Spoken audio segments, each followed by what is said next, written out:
بسم اللہ الرحمن الرحیم۔ یہ اہل بیت جو ہے سرکار کی، ان کے بارے میں دیکھیں، اللہ تبارک تعالیٰ نے قرآن پاک میں خود فرمایا کہ اے میرے محبوب، میں چاہتا ہوں کہ آپ کی اہل بیت کو پاک کر دوں جس طرح پاک کرنے کا حق ہے۔ تو نبی پاک صلی اللہ علیہ وسلم نے امام حسن علیہ السلام، امام حسین علیہ السلام، علی علیہ السلام اور بی بی فاطمہ علیہ السلام کو بٹھایا اور 5 میں خود بیٹھے اور اوپر چادر تطہیر جس کو کہتے ہیں وہ دے دی، اور عرض کیا کہ باری تعالیٰ یہی ہیں میرے اہل بیت، ان کو پاک کر دو جس طرح پاک کرنے کا حق ہے۔ تو اس طرح جو پاک لوگ ہیں جنہوں نے کفر کا زمانہ نہیں گزارا، جنہوں نے کفر کا وقت نہیں گزارا اپنی زندگی میں، ان سب کو علیہ السلام کہتے ہیں۔ اور جنہوں نے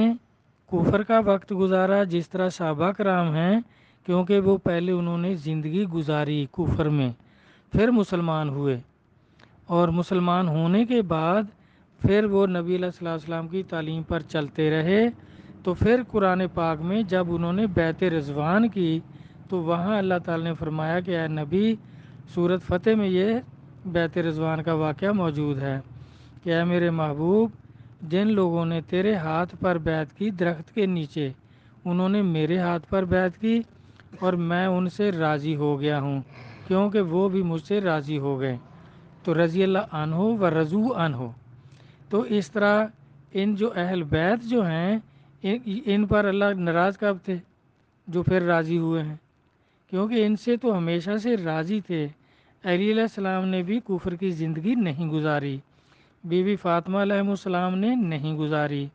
اور اس طرح جن لوگوں نے آپ کے صاحبزادے ابراہیم علیہ السلام بچپن میں ہی فوت ہو گئے تھے، تو بخاری میں ان کا حوالہ آپ دیکھ سکتے ہیں، اس میں بھی ابراہیم علیہ السلام لکھا ہوا ہے۔ تو ہمارے بزرگان دین جتنے بھی ہوئے ہیں اولیاء کرام، سیدنا عبدالحی قدس اللہ سر العزیز، غوث اعظم قدس اللہ سر العزیز، بلکہ بزرگوں کی کتابوں میں یہ جو مشہور بزرگ ہوئے ہیں جیسے غوث اعظم،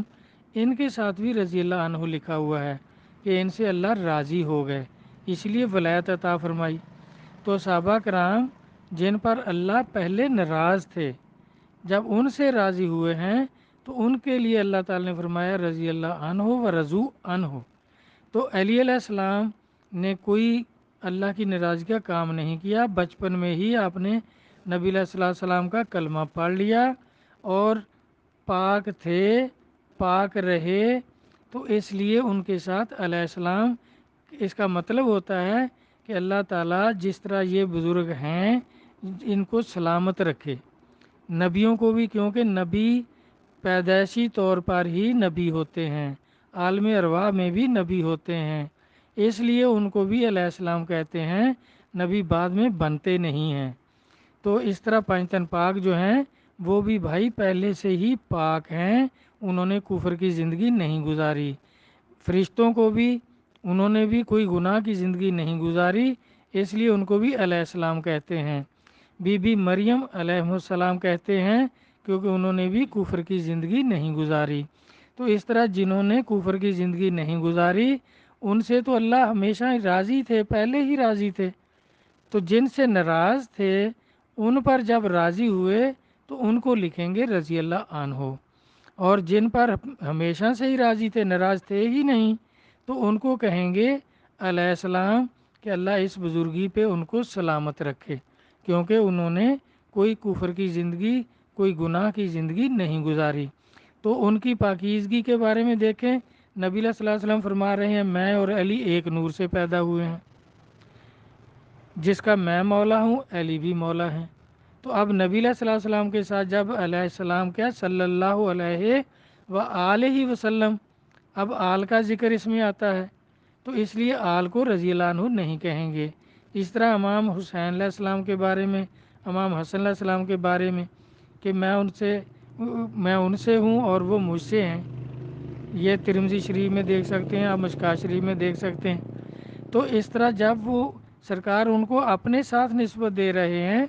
تو نبی پاک صلی اللہ علیہ وسلم کے ساتھ تو پھر اب رضی اللہ عنہ نہیں کہیں گے۔ اگر نبی علیہ الصلوۃ والسلام کے ساتھ صلی اللہ علیہ وآلہ وسلم کے بغیر رضی اللہ عنہ کہہ سکتے ہیں تو پھر اہل بیت کے ساتھ بھی کہہ سکتے ہیں۔ تو اس طرح یہ کبھی بھی کہیں آپ نے نہیں دیکھا ہوگا کسی کتاب میں بھی کہ نبی علیہ الصلوۃ والسلام کے ساتھ رضی اللہ عنہ لکھا ہو یا کسی نبی کے ساتھ رضی اللہ عنہ لکھا ہو، کیونکہ ان سے اللہ ہوتے ہی راضی ہیں، تو اس لیے ان کے اوپر سلامتی بھیجتے ہیں کہ اللہ ان کو سلامت رکھے، علیہ السلام لکھتے ہیں۔ تو جو پہلے جنہوں نے کفر کی زندگی گزاری ان کو جب وہ راضی ہو جاتے ہیں اللہ تعالیٰ تو پھر ان کو لکھتے ہیں رضی اللہ عنہ۔ میرا خیال ہے سمجھ آ گئی ہوگی، اگر پھر بھی کوئی مغالطہ رہ جائے تو پھر دوبارہ سوال کر لینا، انشاءاللہ پھر عرض کر دوں گا۔ اللہ تبارک تعالیٰ اہل بیت کے بارے میں سمجھ عطا فرما دیں، ان کی شان کو سمجھنے کی سمجھ عطا فرما دیں، اللہ تعالیٰ عطا فرما دیں سمجھ۔ ٹھیک، آمین، اللہ حافظ۔